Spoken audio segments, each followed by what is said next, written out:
వింటున్నారు, మీరు వేరే ఆలోచించకూడదు. ఇక్కడే నా మాటను శ్రద్ధగా విన్నారు అంటే మీకు అవి ఇంకా చిన్న మెదడు అంటారు కదా, సబ్కాన్షియస్ మైండ్లోకి వెళ్ళిపోతాయి. అంత అద్భుతంగా ఉంటుంది. టక్కుమని పట్టేయగలుగుతారు. మనం చదువుతున్నా సరే, మన ప్రజెంట్లో ఉన్నామంటే చదవడం అన్నదే మనకి మైండ్లోకి దూరిపోద్ది బాగానే.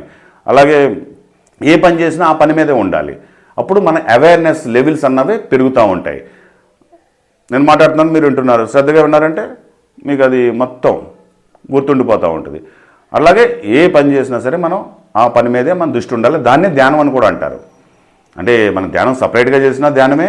మనం ఏ పనిని కూడా శ్రద్ధాపూర్వకంగా చేస్తూ ఉంటామో, ప్రజెంట్ మూమెంట్లో చేస్తామో, అది కూడా ప్రతి క్షణం ధ్యానమే అవుద్ది. అప్పుడు మన అవేర్నెస్ లెవెల్స్ అన్నది అద్భుతంగా పెరిగిపోతాయి. అంటే అవేర్నెస్ని పెంచుకోవడానికి మనం ప్రజెంట్ మూమెంట్లో మన థాట్స్ ఉండడం అన్నది చాలా ముఖ్యము. అప్పుడు మనం విపరీతమైన